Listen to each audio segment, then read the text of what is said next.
사도신경으로 우리의 신앙을 고백하겠습니다.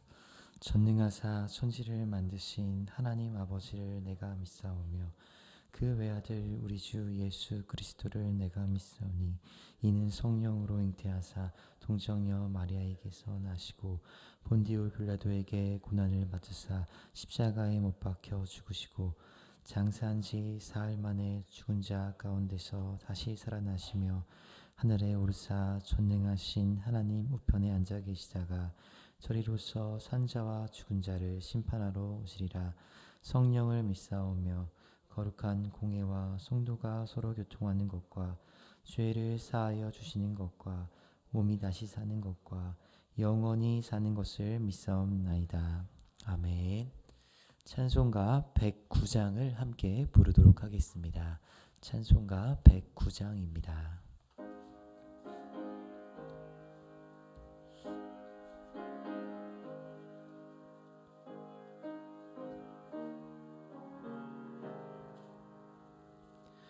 고요한 밤 거룩한 밤 어둠에 묻힌 밤 주의 부모 앉아서 감사 기도 드릴 때 아기 잘도 잔다.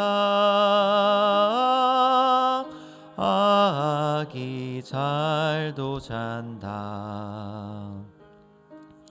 고요한 밤 거룩한 밤 영광이 둘린 밤 천군 천사 나타나 기뻐 노래 불렀네. 구주나셨도다.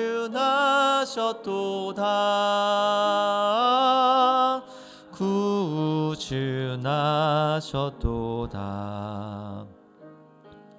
고요한 밤 거룩한 밤 동방의 박사질 별을 보고 찾아와 꿇어 경배 드렸네. 구주나셨도다.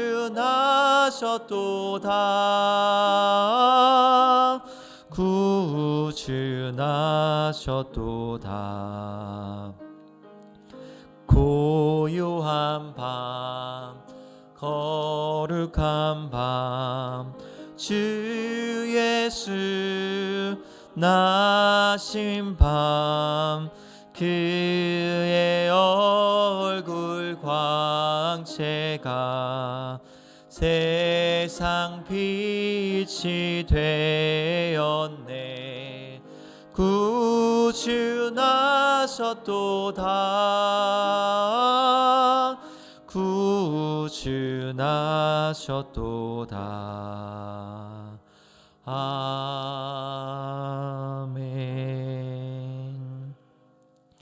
네, 오늘 우리가 함께 나눌 말씀은 전도서 7장 1절부터 14절까지 말씀입니다. 제가 가진 성경으로는 구약성경 954페이지입니다. 전도서 7장 1절부터 14절까지 말씀입니다. 제가 1절부터 우리 한 절씩 교독하도록 하겠습니다. 좋은 이름이 좋은 기름보다 낫고 죽는 날이 출생하는 날보다 나으며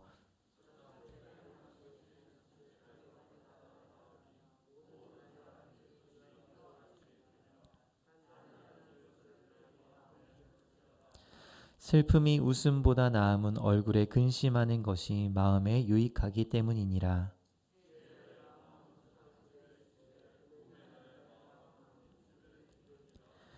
지혜로운 사람의 책망을 듣는 것이 우매한 자들의 노래를 듣는 것보다 나으니라.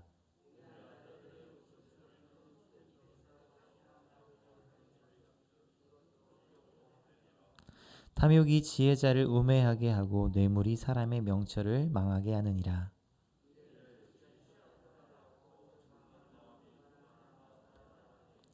급한 마음으로 노를 바라지 말라. 노는 우매한 자들의 품에 머무름이니라.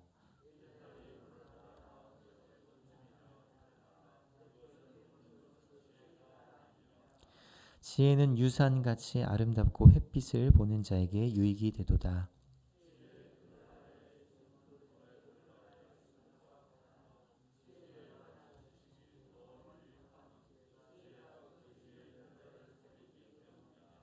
하나님께서 행하시는 일을 보라. 하나님께서 굽게 하신 것을 누가 능히 곧게 하겠느냐.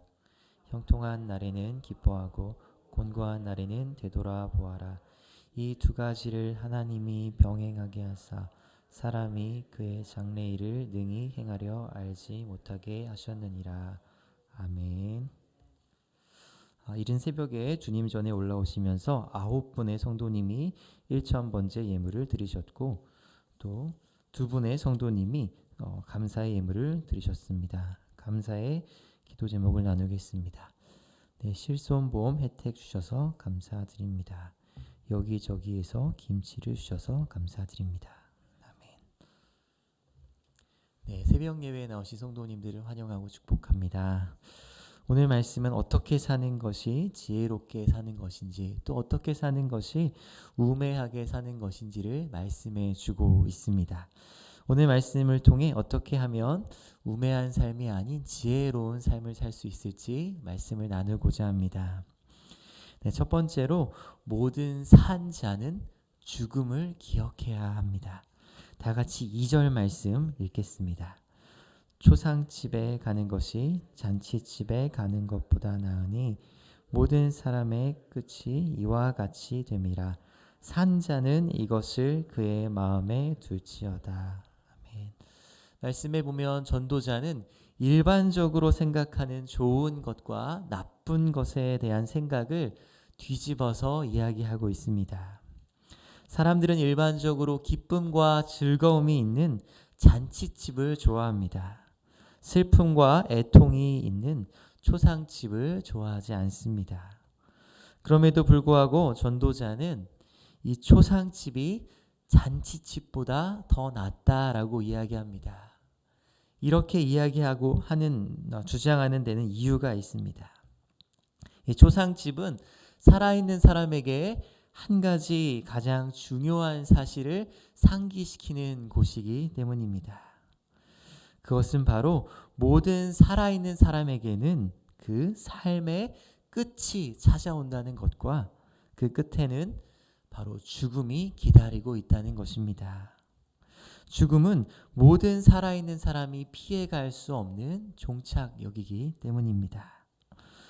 그런 의미에서 한 가지 안타까운 것은 이 죽음이라는 것이 우리가 살아가는 현대사회에서는 마치 이 죽음이 존재하지 않는 것처럼, 죽음이 없는 것처럼 죽음이 삭제되어 있는 문화를 살아간다는 것입니다. 제가 초등학교 1학년이었을 때까지만 해도 동네에 누군가가 돌아가시면 그분이 돌아가신 그 집에서 장례를 치르는 풍경들을 아주 간혹은 볼 수 있었습니다. 그래서 이렇게 집에서 장례를 치르면 보통 그 고인을 방 안에 병풍 뒤에 모시게 됩니다. 병풍으로 가려져 있어서 그 고인을 직접 볼 수는 없지만 그 고인의 시체를 그래도 아주 가까이에서 대하는 것입니다. 게다가 이 서양의 장례 문화는 여기서 한 발 더 나아가서 그 고인을 관에 모셔놓고 조문객들이 그 고인을 직접 보게 합니다. 그러면서 고인과 마지막 인사를 나누게 하기도 합니다. 이렇게 고인을 눈으로 보면서 고인의 죽음이라는 것을 직접 받아들이게 하는 것입니다.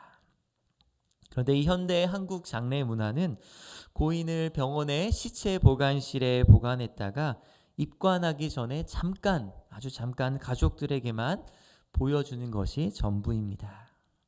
그만큼 현대인들에게는 다른 사람의 죽음을 직접 마주하면서 그래, 나도 언젠가 죽는다, 이 사실을 기억하기가 어려워졌습니다.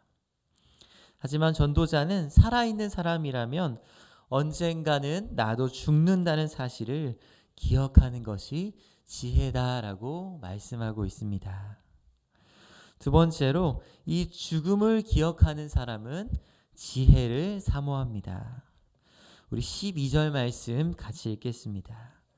지혜의 그늘 아래에 있음은 돈의 그늘 아래에 있음과 같으나 지혜에 관한 지식이 더 유익함은 지혜가 그 지혜 있는 자를 살리기 때문이니라. 아멘.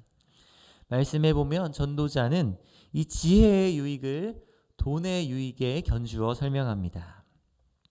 그렇습니다. 예수님께서는 하나님과 재물을 겸하여 섬기지 못한다, 이렇게 말씀하실 정도로 이 돈이라는 것은 사람에게 강력한 힘과 유익을 주는 것입니다. 그래서 저축해둔 돈이 많이 있으면 어려운 일이 닥쳤을 때를 대비할 수 있게 해줍니다. 내가 가진 돈이 좀 있으면 돈이 있는 만큼 염려도 어느 정도 사라질 수 있습니다. 그런데 전도자는 지혜의 유익을 이러한 돈의 유익에 비교하여 설명합니다. 그래서 전도자는 이 사람이 돈의 그늘 아래 있는 것도 유익이 있지만 지혜의 그늘 아래서 지혜에 관한 지식을 가진 것이 돈을 가진 것보다 훨씬 더 유익하다라고 말씀합니다. 사랑하는 제2가족 여러분, 왜 지혜를 가진 것이 돈을 가진 것보다 더 유익하다고 이야기하고 있습니까? 12절 하반절에 보면 지혜가 그 지혜 있는 자를 살리기 때문이다 라고 말씀합니다. 다시 말해 돈은 아무리 유익이 많아도 돈이 사람을 구원하지는, 사람을 살리지는 못합니다. 그래서 누가복음 12장에 보면 한 어리석은 부자가 등장합니다. 한 부자가 소출이 풍성하여져서 곳간을 새로 지었습니다. 부자는 여러 해 동안 쓸 물건을 많이 쌓아두었으니 평안히 쉬고 먹고 마시고 즐거워하자라고 생각합니다. 하지만 부자가 쌓아놓은 많은 재물들이 이 부자의 생명을 지켜주지는 못했습니다. 그날 밤에 하나님께서 그 부자의 영혼을 찾으실 것이기 때문이었습니다. 그렇습니다. 하나님 나라는 돈으로 못 가는 나라입니다. 왜냐하면 돈에는 우리를 살리고 우리에게 생명을 주는 능력과 힘이 없기 때문입니다. 우리의 죽음은 바로 죄 때문에 찾아왔습니다. 그런데 이 돈에는 우리의 죄 문제를 해결해 줄 수 있는 능력이 없습니다. 그래서 돈이 아무리 많아도 돈이 우리를 살리지는 못하는 것입니다. 그러므로 사랑하는 제2가족 여러분, 우리를 결코 살리지 못하는 이 돈을 사모할 것이 아니라 우리를 살리는 지혜가 되시는 예수 그리스도를 사모하시기 바랍니다. 세 번째로, 하나님만을 의지하는 것이 바로 지혜입니다. 우리 13절과 14절 말씀 함께 읽겠습니다. 하나님께서 행하시는 일을 보라. 하나님께서 굽게 하신 것을 누가 능히 곧게 하겠느냐. 형통한 날에는 기뻐하고 곤고한 날에는 되돌아보아라. 이 두 가지를 하나님이 병하게 하사 사람이 그의 장래의 일을 능히 헤아려 알지 못하게 하셨느니라. 아멘. 마지막으로 전도자는 우리의 삶을 살아가는 지혜에 관해 이야기합니다. 그것은 우리의 삶이 형통한 날도 있는가 하면 또 곤고한 날도 있다는 것입니다. 지난주 담임 목사님 설교 말씀에 이 또한 지나가리라는 그 말씀처럼 인생은 계속해서 곤고한 시간만 찾아오는 것도 아니고 그렇다고 해서 계속 형통한 꽃길만 펼쳐지는 것도 아닌 것을 알 수 있습니다. 그래서 우리가 인생에 찾아오는 여러 시간들이 있습니다. 그래서 형통한 날에는 그저 감사함으로 하나님께 기뻐하면 될 것입니다. 또 곤고한 날이 찾아온다면 자신을 되돌아보며 겸손과 성숙의 시간으로 삼을 수 있을 것입니다. 그런데 우리가 인생에서 이렇게 형통한 날과 곤고한 날의 두 가지 이 시간을 보내는 중요한 원리가 13절 말씀에 나타나 있습니다. 그것은 바로 하나님께서 행하시는 일을 보라는 것입니다. 형통한 날이나 곤고한 날이나 여전히 일하고 계시는 하나님을 바라보라는 것입니다. 그러면 우리가 어떻게 형통한 날이나 곤고한 날에 하나님이 행하시는 일을 바라볼 수 있습니까? 시편 1편 말씀에 보면 복 있는 사람은 오직 여호와의 율법을 즐거워하며 그의 율법을 주야로 묵상하는 도다라고 말씀합니다. 여기서 주야라는 것은 문자 그대로 양적 시간으로서 낮과 밤을 의미합니다. 하지만 또 이 주야라는 것은 인생의 질적인 시간으로도 생각해 볼 수 있습니다. 다시 말해 인생에는 낮과 같은 형통한 날이 있습니다. 또 밤과 같은 곤고한 날도 있을 것입니다. 그런데 세상은 인생이 형통한 사람을 복 있다라고 이야기하고 인생이 곤고한 사람을 복이 없다라고 이야기합니다. 그런데 성경이 말하는 복 있는 사람은 형통한 날이나 곤고한 날이나 주야로 율법을 즐거워하며 묵상하는 사람입니다. 하나님의 말씀인 율법을 통해서 형통한 날이나 곤고한 날에 하나님께서 일하시고 행하시는 그 일들을 믿음의 눈으로 바라볼 수 있기 때문입니다. 그 사람이 바로 복된 사람인 줄 믿으시기 바랍니다. 그래서 전도자는 14절 하반절에 하나님께서 이 사람이 장래 일을 능히 헤아려 알지 못하게 하셨다라고 말씀합니다. 우리가 바라보아야 할 것은 장래 일을 헤아리는 것이 아니라 우리의 과거와 현재와 미래를 모두 사랑으로 붙들고 계셔서 여전히 일하고 계시는 바로 하나님을 바라볼 수 있기 때문일 것입니다. 이제 말씀을 정리하겠습니다. 인생의 지혜는 바로 죽음을 기억하는 것에 있습니다.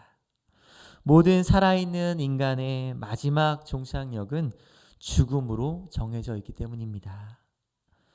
그러나 우리가 죽음에서 끝나지 않고 죽음을 넘어 영원을 사모하는 사람은 지혜를 구합니다. 하나님의 지혜, 살아있는 지혜 예수 그리스도가 바로 우리를 구원하시고 우리를 살리기 때문입니다. 그러므로 인생의 형통한 날이나 곤고한 날에 말씀을 통해 살아계신 하나님을 바라보시는 저와 여러분 되시기를 축원합니다. 기도하겠습니다. 하나님 아버지, 우리의 인생의 끝이 있음을 알고 기억하며 우리의 삶을 돌아보고 또 우리를 살리시는 하나님만을 바라볼 수 있게 하여 주시옵소서. 인생의 형통한 날이나 곤고한 날이나 주야로 하나님의 율법을 즐거이 묵상하며 이 땅에서나 천국에서나 복된 인생을 다 살게 하여 주시옵소서. 또 그러한 복된 인생을 사모하며 하나님의 은혜에 감사하여 또 주님께 예물을 가지고 나온 손길들이 있습니다. 주님 또 기쁘게 받아주시고 하나님 나라를 위하여 이 예물이 귀하게 사용되게 하여 주시옵소서. 또 때를 따라 우리의 모든 필요를 공급하시는 하나님의 은혜를 경험하는 우리 모든 제2 가족들이 다 되게 하여 주시옵소서. 감사드립니다. 예수님의 이름으로 기도드립니다. 아멘.